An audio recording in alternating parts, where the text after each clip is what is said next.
foi um dos projetos de engenharia mais ambiciosos do mundo. Uma gigantesca usina hidrelétrica gerando mais energia do que qualquer outra no planeta. Estudos técnicos determinaram o local ideal, mas existia um grande obstáculo. Ele ficava na fronteira entre o Brasil e seu antigo inimigo, o Paraguai. No século passado, os dois países haviam travado uma violenta guerra que custou ao Paraguai a perda da metade do seu território e da sua população. E mesmo 100 anos depois, ainda havia desconfiança entre os dois povos. Para construí-la, ainda seria necessário desviar e bloquear a trajetória do poderoso Rio Paraná, usando explosivos, escavadoras mecânicas e força bruta para escavar através da rocha. Milhares de hectares e dezenas de milhares de casas desapareceram numa enorme inundação, formando um gigantesco reservatório com uma área 4 vezes maior que a Baía de Guanabara. Um exército de 40 mil operários enfrentando temperaturas escaldantes e ameaças constantes de grandes inundações foi deslocado para o Vale do Paraná, um local remoto e pouco habitado.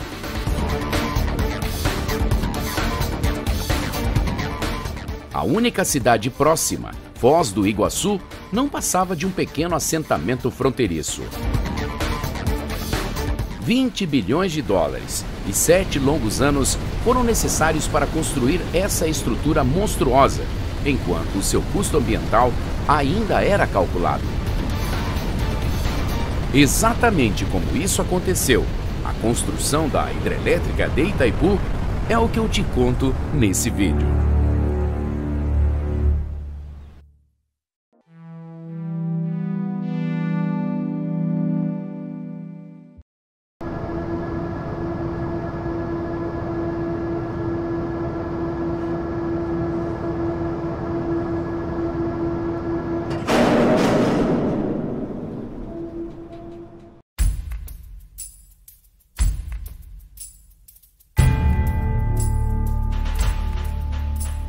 Na década de 60, o Brasil se destacava como uma das nações que mais crescia no mundo.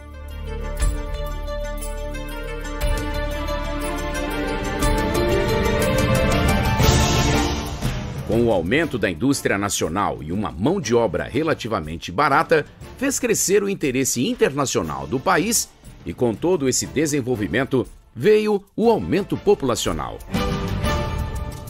Na época, com pouco mais de 70 milhões de habitantes, estudos projetavam um colapso energético para o país em poucos anos, caso a taxa de crescimento mantivesse o ritmo. Isso fez acender um alerta da necessidade inadiável de aumentar a capacidade energética do país, o que na época se tornou prioridade.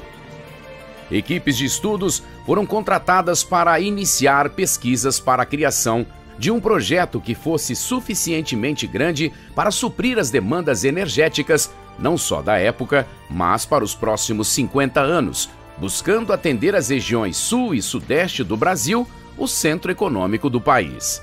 O grande desafio, porém, era encontrar o sistema ideal para gerar tamanha quantidade de energia. O Brasil ainda não era essa potência em combustíveis fósseis, o que impossibilitava a instalação de uma usina termoelétrica, e a tecnologia nuclear era algo novo e muito caro para um país emergente. Então, a solução parecia óbvia. A geração de energia viria de um dos recursos mais abundantes nesse país, das suas águas. Somente o sistema de hidrelétrica seria capaz de gerar a quantidade de energia necessária para a demanda. Mas para isso, seria necessário um gigante para produzir energia pelo sistema de hidrelétricas, considerado um dos poucos sistemas 100% limpos. Mas o tamanho do projeto exigia um rio à altura. E nessa região, o único com capacidade era o Rio Paraná. Considerado o 7º maior rio do planeta, porém a escolha, apesar de parecer fácil, ainda escondia um grande desafio: encontrar o ponto ideal para a construção da enorme estrutura. Afinal, os cálculos iniciais previam uma altura mínima de 100 metros. era necessário encontrar um local onde as margens, assim como o leito do rio, oferecessem uma rocha suficientemente forte para resistir ao enorme peso da barragem, pois mais importante do que a estrutura que sustentaria os trilhões de litros de água é a sua fundação. Após anos de estudos, foi encontrado o ponto ideal no rio, onde as margens eram altas e fortes, com potencial energético excelente, mas havia um problema. Esse ponto ficava exatamente na fronteira entre um antigo inimigo do Brasil, o Paraguai. Brasil e Paraguai, por muitos anos, tiveram uma relação muito sensível. Isso desde o final da conhecida como Guerra do Paraguai, que aconteceu entre Paraguai e a Tríplice Aliança, composta por Brasil, Argentina e Uruguai. A guerra teve início no ano de 1864, quando o Paraguai invadiu o sul do Brasil numa ambiciosa intenção de expansão territorial, chamado pelo governo da época como o Grande Paraguai. A guerra durou pouco menos de 6 anos e eliminou quase metade do povo paraguaio, nesse que é considerado até hoje como o maior conflito bélico da América do Sul. Mas os tempos eram outros, e uma aliança com o Brasil se mostrava muito promissora para ser dispensada com desentendimentos passados. Afinal, o Paraguai seria o maior beneficiado, pois não teria que investir um só centavo e teria o direito a 50% de toda a energia gerada. Era um acordo bom demais para ser ignorado. Foi então que, em 1973, foi assinado o Tratado de Itaipu, entre os dois países, iniciando uma parceria histórica. O nome de Itaipu veio de uma pequena ilha que existia no ponto da construção da usina, que ficava submersa boa parte do ano. Em Tupi, Itaipu significa pedra que canta.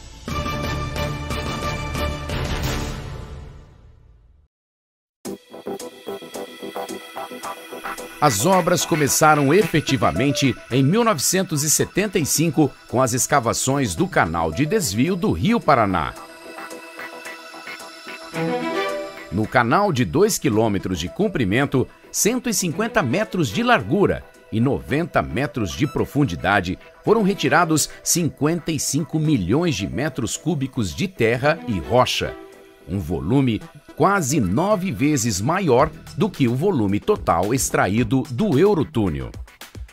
Só para a escavação do canal de desvio foram necessários 3 longos anos de trabalho e 40 mil trabalhadores, numa obra que alterou completamente a rotina e densidade populacional de cidades inteiras, como a cidade de Foz do Iguaçu, que do dia para a noite saltou de 20 mil habitantes para mais de 100 mil, demandando de toda uma estrutura como a criação de escolas, hospitais e praticamente um centro fabril para produzir todas as refeições dos profissionais que atuavam na obra da usina.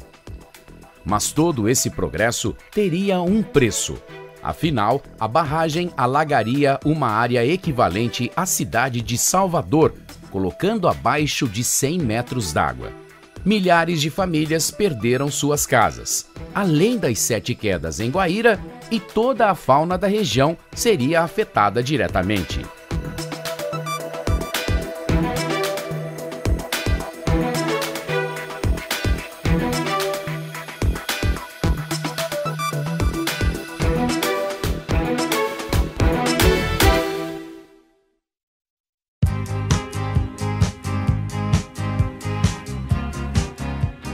Em outubro de 1978, chegava a hora de desviar o gigante. As enormes barragens de concreto e pedra que foram construídas junto ao canal agora viriam abaixo com 58 toneladas de explosivos para permitir o desvio do Rio Paraná pelo canal.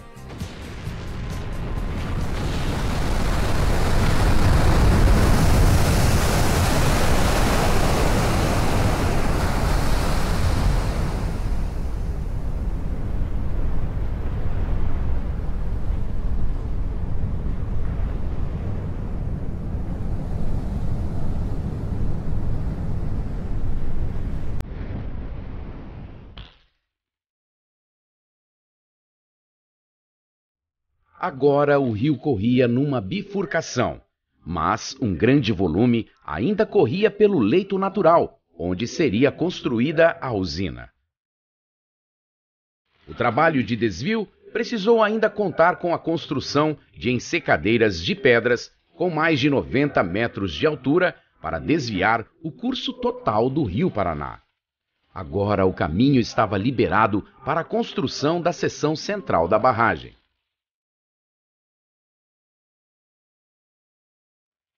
De acordo com o projeto, para extrair o maior potencial energético, era necessário uma queda de pelo menos 100 metros.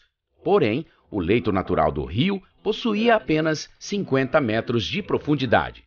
Para compensar essa diferença, a barragem precisaria crescer em altura e, consequentemente, em comprimento. Por isso, se estenderia por mais 7.900 metros, tornando-se a mais longa barragem da época no planeta. Foram utilizados 12,7 milhões de metros cúbicos de concreto, o que daria para construir 22 pontes Rio-Niterói. Armadores trabalhavam 2 turnos de 12 horas cada, 360 dias no ano para montar um mar de aço exigido pela estrutura, que seria o suficiente para construir 380 torres Eiffel. Em 1979, logo abaixo da barragem principal, uma camada de solo ruim foi encontrada. A camada chamada de solo podre poderia pôr em risco a segurança da barragem, que poderia romper caso a sua fundação não suportasse suas 61 milhões de toneladas. O problema tinha que ser resolvido. A solução foi escavar esse solo através de um túnel e substituir o solo ruim por concreto de alta resistência. Numa das operações mais complexas de toda a obra, que adicionou meses de trabalho a um custo de 20 milhões de dólares. Após 4 anos para a construção da barragem, em 1982, os portões do canal de desvio foram fechados. 17 milhões de litros por segundo eram agora sustentados pela estrutura. Antes da completa inundação, uma operação se iniciava para resgatar o máximo de animais possíveis. Afinal, tudo o que eles conheciam em pouco tempo estariam abaixo de dezenas de metros de água. A operação foi considerada um sucesso na época, alocando mais de 36 mil animais de variadas espécies, mas ainda assim o impacto na fauna foi imenso. Infelizmente, milhares, se não milhões de animais morreram nos 700 quilômetros quadrados de florestas que foram perdidos, além, é claro, das 145 pessoas que morreram durante a construção da usina. Foram necessários 14 dias para que a barragem alcançasse seu nível mais alto, alagando a região com mais de 100 metros de água. Mas, obviamente, que ao atingir o nível máximo, a barragem teria que escoar o volume excedente. 2 semanas após o fechamento das comportas do canal, o vertedouro foi liberado. Com meio quilômetro de comprimento, escoava um volume de água 40 vezes maior do que as cataratas do Iguaçu, se tornando a maior queda d'água do mundo feita pelo homem.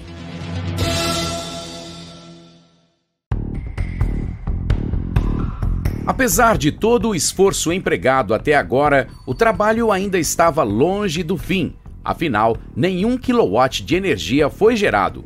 E para isso, um verdadeiro esforço de guerra foi montado. As turbinas, que pesavam cerca de 300 toneladas e que eram fabricadas em São Paulo, precisariam ser transportadas até Itaipu, em Foz do Iguaçu. Porém, seu tamanho sem precedentes gerou diversos transtornos durante o seu trajeto, pois as rodovias não tinham largura o suficiente para comportar o equipamento. A viagem demorava 3 meses. As peças começaram a ser enviadas bem antes da finalização da usina. Torres de energia tiveram que ser construídas para levar a energia gerada para as principais regiões do país, com cabos suficientes para dar mais de uma volta no planeta. Em abril de 1991, após a instalação da 18ª turbina de um total de 20, a Itaipu Binacional se torna a maior usina hidrelétrica do mundo, ultrapassando a usina de Guri, na Venezuela. No ano de 2001, aconteceu o maior apagão da história do Brasil, quando uma das torres de transmissão foi interrompida, não conseguindo dar vazão à quantidade imensa de energia. Houve uma sobrecarga de tensão danificando o sistema da usina. Isso deixou claro que alguma coisa precisaria ser mudada. Afinal, milhões de pessoas são inteiramente dependentes de Itaipu, assim como serviços essenciais, como milhares de hospitais. Por isso, foram investidos 12 bilhões de dólares desde então para melhorar o sistema de transmissão, instalando inclusive uma espécie de disjuntor gigante que desativa quando ocorre qualquer falha no sistema, evitando sobrecargas.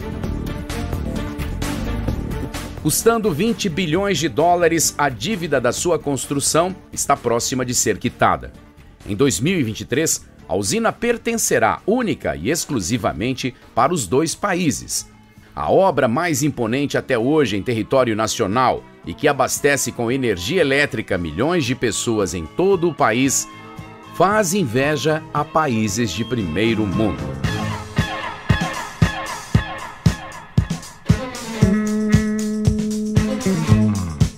Bom, pessoal, por esse vídeo é isso. Espero que tenham gostado. Não esqueçam de deixar um comentário. Se você ainda não é inscrito, considere-te inscrever-se. Se gostou do vídeo, deixe um like também, que vai contribuir bastante para o crescimento do canal. Beleza, pessoal? Um abraço a todos e até o próximo vídeo.